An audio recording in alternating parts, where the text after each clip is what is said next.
The 702. You know what it do. 891066 with it. The big homie. Hood economics. From the ground up. What's up? I believe when we left off last time, I was at NNCC. I just got stabbed. Um, we was in a hole. Uh, you know, I think I left off with me talking about, I think Lil Boo from Donna hit the yard, and you know, I'm gonna pick it up from right here, cause I know I went to Indian Springs, right? But I think I kind of moved a little fast, so I want to talk about this before I get to Indian Springs because it was two things that happened at NNCC that really altered my perception of what being incarceration was really about. And one was when I had a cellie from 7-4 Hoover. His name was Straw, real skinny, light skinned dude with freckles. And Straw was a cool dude, even though we wasn't allowing Cali boys on the yard. He was one of the dudes that he got vouched for, and he was on good terms with other dudes, other cats from other yards. So they vouched for him. So did nobody happen to him, and did nothing happen. Didn't nobody do nothing to him, and did nobody do nothing to Big Hoove. Everybody know Big Hoove from Five Deuce Hoover. He was actually married to Danny McCoy's, I think, niece or sister or something like that. So did nothing happen to him. So it was Cali boys on the yard that for under special circumstances. Just put it that way. Now, Straw got a job in the kitchen, and he moved from out the unit with me, which was Unit 4. Because after I got out the hole, they moved me in the medical unit. Me and Gangster Rob both moved in the medical unit. And we was down the wing with people that had medical issues, you know what I'm saying? And uh, uh, Straw, he worked from 6 in the morning to I think like 2 in the afternoon or whatever. And so he had to get up kind of early. And at this time, it was a drug that was prevalent on that yard called crank. It was before speed and glass and all that. We had this thing called crank, and it was like two kinds. You had the off-white kind, and you had the like pinkish kind, rose looking kind. They call that peanut butter or whatever. But anyway, it was crank, and them white boys was spun out on that crank, and I got some stories on that too. But Straw at this particular moment, it was a day when Straw had to get up and go to work, and this white boy was spun out on crank, and he'd been up all day, with his TV blasting, and at a certain time on his yard, after 9 o'clock, you got to put in your headphones. He decided not to.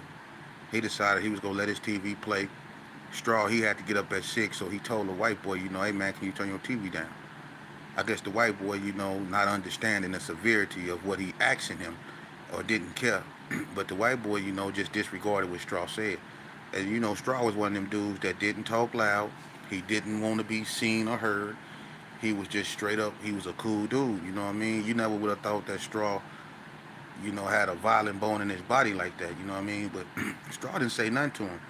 Straw calmly went back to bed, you know what I'm saying? And the white boy, he stayed up, you know what I mean? And getting up back and forth, drinking coffee, going in and out the bathroom. He keeping everybody up, but Straw, he had to get up at 6, so he went back, he laid down. The white boy, he kept doing his thing. So when it was time for Straw to get up, he got up and did his daily ritual.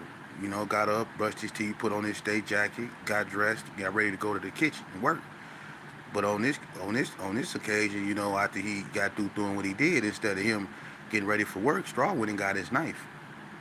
And when the white boy was laying back on the bed, just kicked back like he wasn't doing nothing, and oblivious to what's about to happen to him, Straw stabbed him in the neck and in the side. But when he hit him in the side, you could call it a freak accident, you could call it whatever, but it went like between his rib cage and in between his ribs, and it punctured his lungs. So when Straw hit him twice, the white boy jumped up and run toward the bathroom, and he collapsed right there in the bathroom doorway. And everybody in the dorm like woke up because they heard the commotion. And when they see the white boy collapsed in the doorway and seeing like basically what happened, everybody stayed in bed. Did nobody get up? Did nobody move? It was like 8 something in the morning and everybody still in bed. In bed, breakfast over with. Ain't nobody moved in the dorm. So the police bound to walk down the hallway because they got to go check, do health welfare checks, compliance checks, or whatever. They go down the hallway, see the white boy basically laying there pale and bloated. He dead. And that was one of the first times that I witnessed a killing in prison like that. I just got stabbed and was pronounced dead. Did nobody die in that ride with us in the Cali Boys, the first 2 times, but this right here took me in my mind to a whole nother level now being, still severely injured and being rehabilitated. I witnessed a killing, and so I really started to see just how serious prison is that I was so ferocious on the street, but when I went to prison, it was like I was so inexperienced. It was like trying to ride a bike all over again, but in a perception of reality. I couldn't grasp the daily norm of being locked up like that off the top, being so young, up close and personal, seeing them carrying a dead body up out the doorway like that, and it ain't from gunshot wounds, it's from a stabbing. It was like a whole nother type of horror, man. I wasn't accustomed to that. And so as time went on, like I said, the drug at that time that everybody was sought after was crank. This is back in the early 90s. There was like really no such thing as glass coming in that form of meth. It was crank. It was weed and crank and heroin, and the Gersons, with Gangster becoming active because he slowly came out of his room. Gangster accepted his situation. He stopped moping. He came out of his room and he showed us and the yard what type of individual he was because I knew him growing up from the Gerson. We all stayed in Gearin Circle. I know the Grimble family.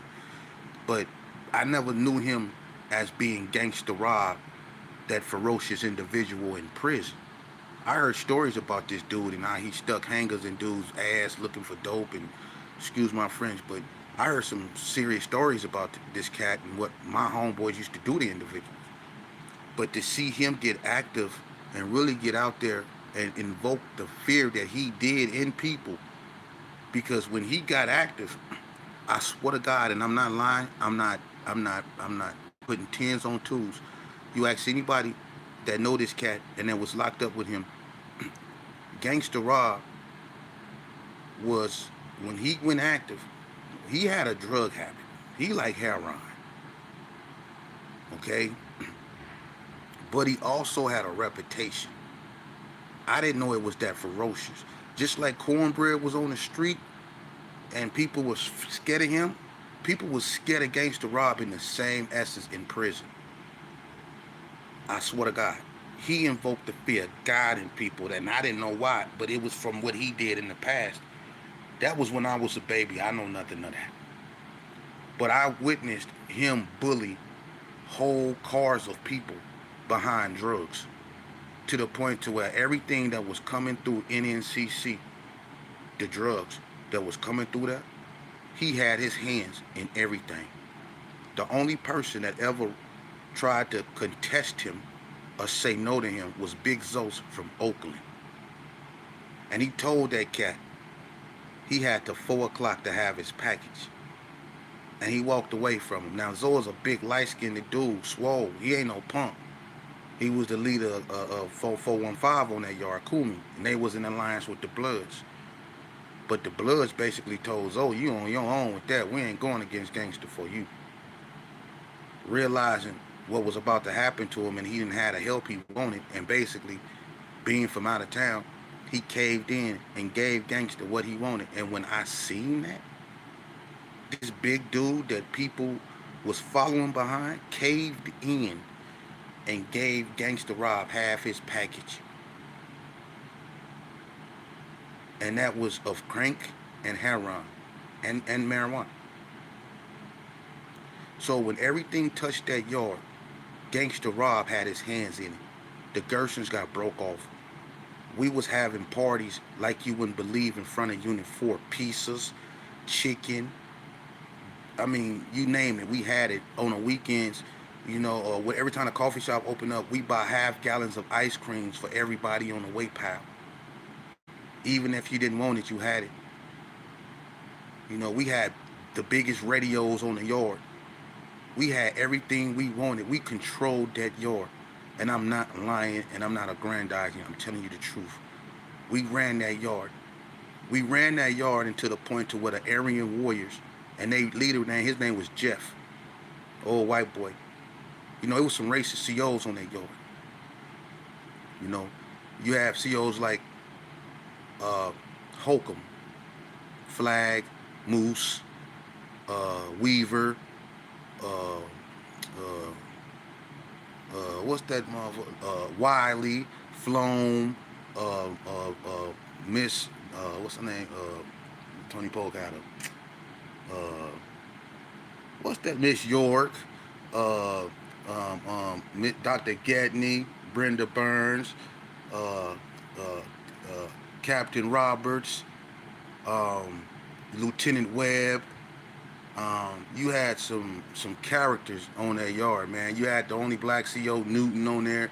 You had some characters on that yard, and they was racist.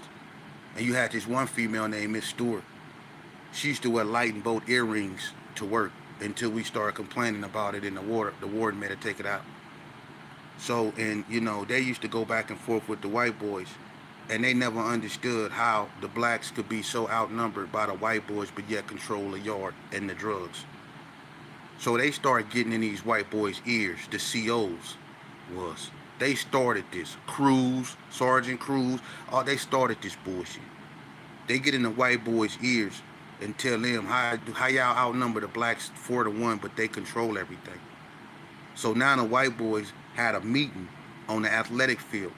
And when they grouped up, literally 600, 700 white boys didn't grouped up, man.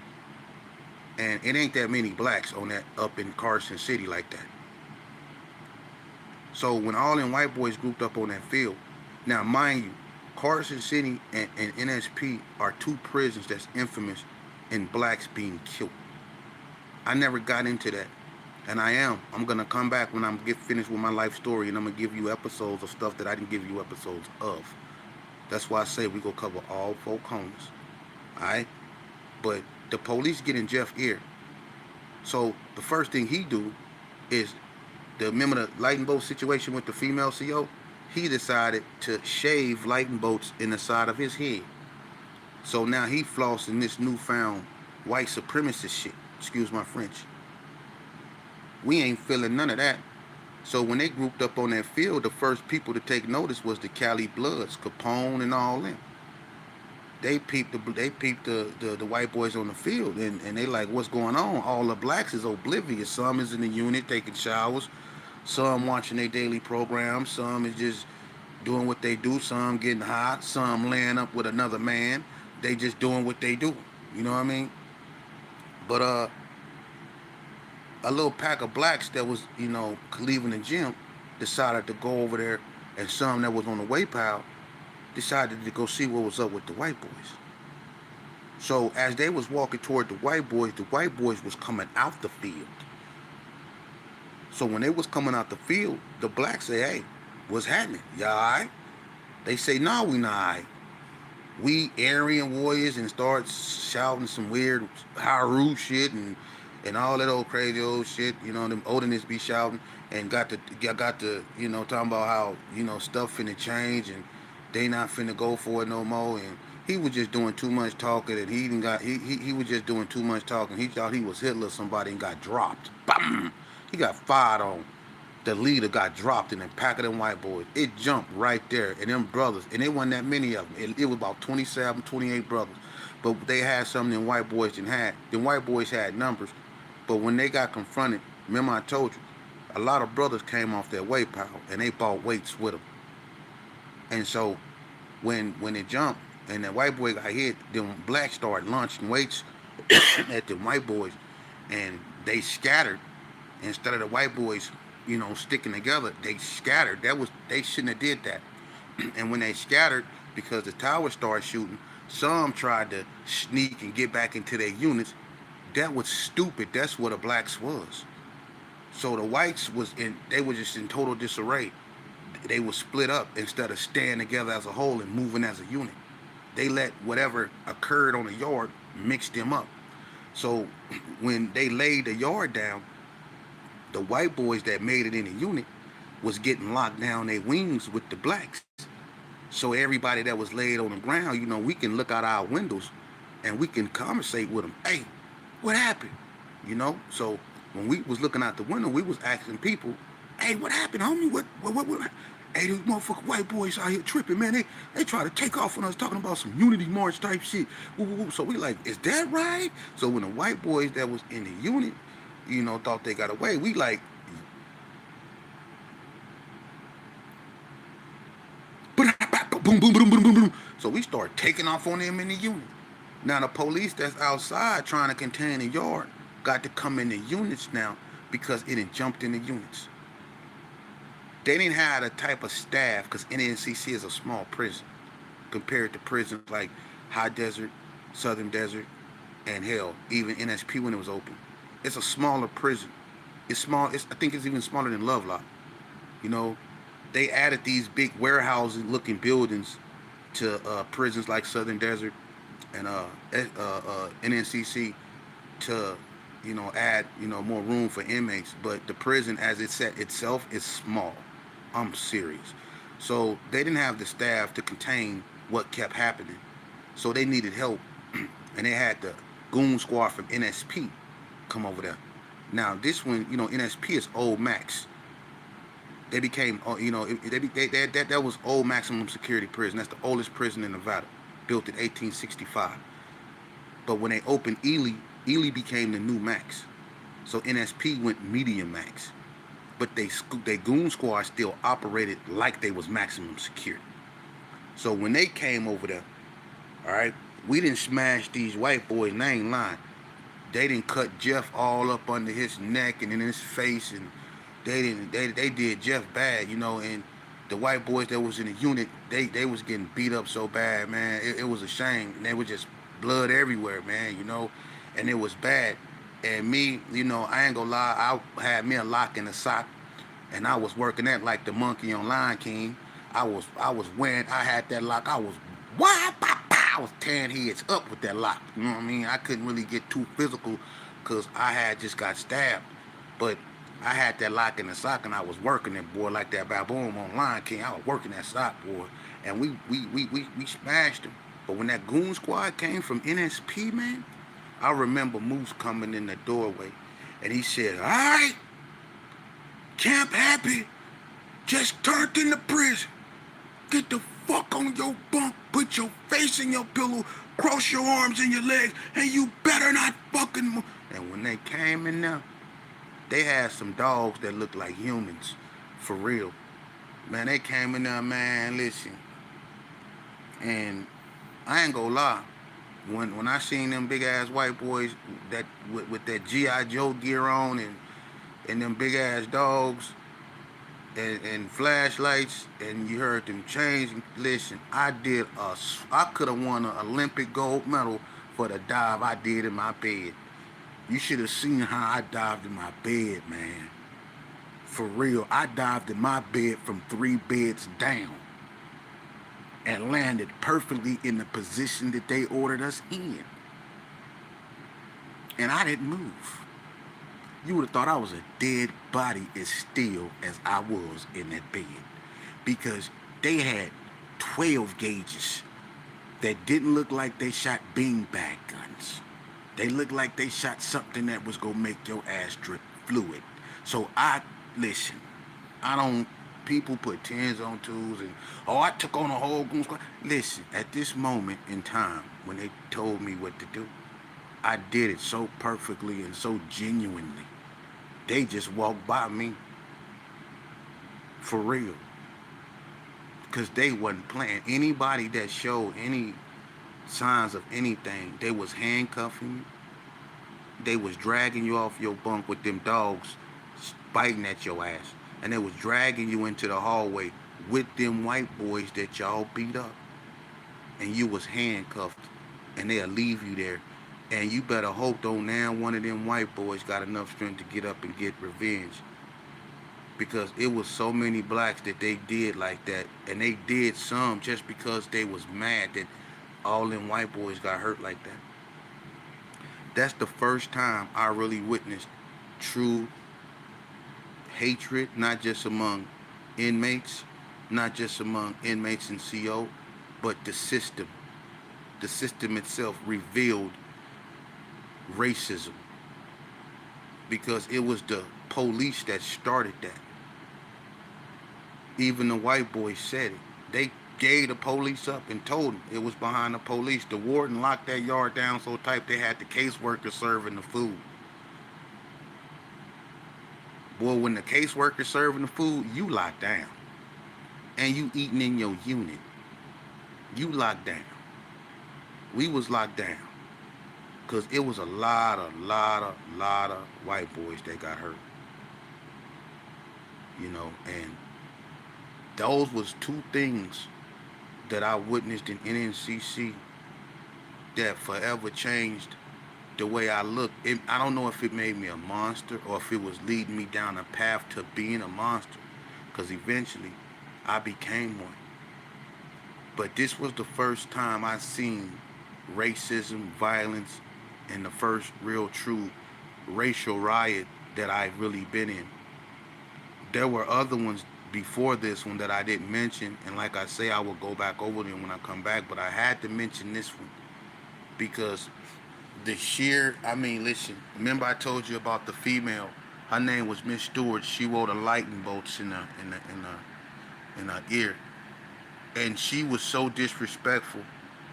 When during Ramadan, the Muslims used to line up last because they ate at a certain time, because they broke their fast at a certain time.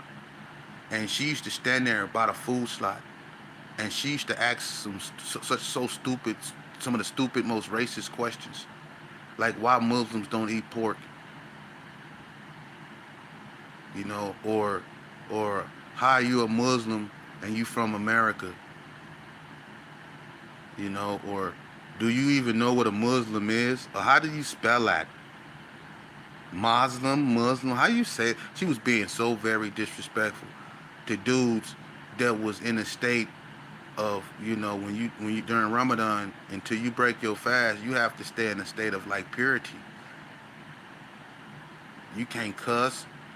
You know, you have to read your 30th. You can't indulge in nothing that's considered fitna, which is wickedness. You can't indulge in that. So they couldn't, you know, retaliate against her or say nothing. But one day in Unit 5, because Unit 5 was the whole, and she got so many complaints that they placed her back there around inmates that was locked down. Well, we had a homeboy named Wag Daddy. He was from Detroit. And Wag Daddy,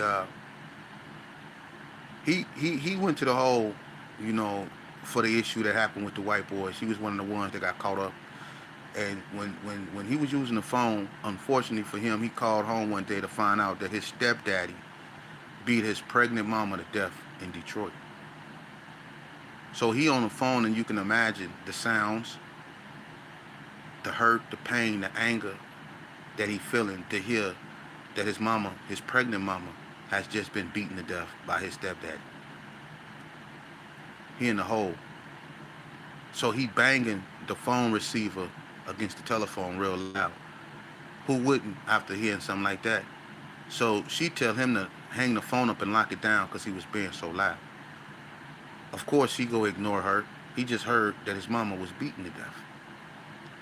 So she decided he ain't listening. She opened that gate and came down there and said, "Hey, I say lock it down now." And he looked at her, and he was like, "Bitch, you better get away from me." He's shaking his head, and people like, hey, you know, they trying to calm him down, but they don't even know that this man mama just got beat to death. And so while people is trying to talk to him, he turned his back to her. He trying to process what he just heard. And when he turned his back on her, she walked over there and hung the phone up. When she hung the phone up, she had one hand on the latch. She just hung the phone up, and she had one pointing toward his room to go back in there. When he turned around and seen that she hung the phone up, he said, "Bitch, you hung the phone." He hit her with the phone. He had with the hand he had the phone in, and he hit that woman so hard that they couldn't wake her up. That's on my dead dad. I remember, listen, he didn't kill her, but you would have thought she was dead because when they was rolling her out of there, she wasn't moving. He just found out his mama just got killed. So you can imagine how hard he hit that woman. When you talk about getting knocked off your feet, he knocked her ass off her feet. Knocked her out. And when they came back there, S&E, and they started beating him, he was laughing as they was beating him. He just found out his mama was murdered, man. You think he feel what y'all doing to him? This is what was going on in prison. He was literally laughing as they was beating the crap out. He was laughing. And she was over there asleep. Out of there. Detached from her shadow. Her shadow was still standing right there, pointing toward his room. She was over there in another motherfucking dimension. Excuse my French. I don't like cussing. I'm trying to work on that. But she got knocked out. But that's how brutal NNCC, that prison, can get. And there was many other things that went on, but I'm gonna get to that later. Because of so much, violence that went on that yard. I'm gonna tell you about this. One more, and then I'm gonna come back and we gonna go over that. All right, I'm gonna tell you about this. This is why you shouldn't be a bully. Now, it was this one particular incident that I'm gonna talk about. This is why you shouldn't be a bully. Okay? Lil Bread, okay, had a homeboy. See, Lil Bread was the type of individual that always hung with everybody other than his homeboys. Lil Bread always hung with people from other neighborhoods. I never understood that. I know you from California, but it was just something about your nature that you just hung with other dudes from other hoods. You know what I mean? I didn't understand that. But you had this one friend from Oakland. His name was Fly. Fly was a skinny dude, real skinny, had a long perm. You would have thought he was some type of little pimp dude, real skinny, but he was cool though. That was Lil Bread partner. All right, he didn't really have no affiliation to nothing, and I guess that's why Lil Bread liked him. He stood, alone. But I thought honestly, he used Lil Bread for protection. I'm gonna just keep it real. He from Oakland, Lil Bread from the Vegas, Gerson, whatever, and y'all just kicking it like kumbaya. Y'all just best friends. I really know that he was using you for protection, and whatever you was getting out of him, whether it was money, a coffee shop, a store, or whatever, you was probably using him too. But anyway, Mudfoot, I said I was gonna never mention you again, but I couldn't pass up this story. No, I wouldn't be me if I did, boy. But anyway, on this particular day, this was like right before I left in '95. I don't know what him and Mudfoot had going on, but for some reason, Mudfoot kept trying to jump on this boy. And this dude literally was running from Mudfoot. I mean, literally running from Mudfoot. Every time he see Mudfoot, he'd run in a different direction. So Lil Bread told Mudfoot, leave him alone. And Mudfoot left him alone on the yard because he knew Lil Bread, what Lil Bread would do to him. So he left him alone on the yard. But in a unit, because they slept, I think, right next to each other. I tell you, it's something about this cat and sleeping next to people and knives. But anyway, all day in the unit, Mudfoot is trying to beat up on this boy. And the homies in the unit is telling Foot, leave him alone, man. What you keep messing with? What did he do to you? Like, why is you so vehemently intent on beating this boy up, right? And the boy kept coming, man, won't y'all get him, man? He won't leave me alone, man. The dude kept running from wing to wing, from A wing to C wing, from C wing to A wing. Motherfucker want to play this game and chase the boy around all goddamn day. Right? So finally the homies was like, leave the boy alone, for real. They stepped to him kind of like, boy, oh, we go DP your ass types, you know. So Foot leave the boy alone. But I think by this time, that youngster had been pushed a little bit too far. Because, and motherfucker, you remember this, you know I'm not lying about this. No, but I know that later on that night, when you decided that you had enough fun entertaining yourself at his expense because he was scared of you. Remember when you went to sleep, right? And I don't know what you was dreaming about. Probably wearing a helmet you eventually ended up wearing. But you was passionately sleep, Shakespeareically sleep. So relaxed, so unbothered, like nothing was gonna happen to you. So ferocious in your nature, there you laid like a lion around his prey. And you know what? That same boy that you was chasing all through the rotunda, and that begged you to leave him alone. Remember, early, right before everybody got up to go to breakfast, he got up first, just like Straw. That stabbed a white boy. See, he got up before you. You was all laid, remember? And remember he went and got his knife too? And he jumped on your back. You remember that? You was in the bed, laying on your stomach. He jumped on your back and started stabbing you in the back of your head. Am I lying?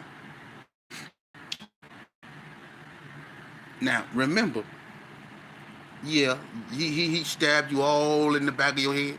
You came up out of it. Now, they said you chased him down and you probably got you some licks in, and I believe you did. You probably smashed him. But I know this here. He played pin the tail on a donkey in the back of your head. Because remember you was in the infirmary and we took a lap around the fence and you had that big ass white patch in the back of your head where he played knick knack patty whack give a dog a bone on the back of your motherfucking head. Remember that?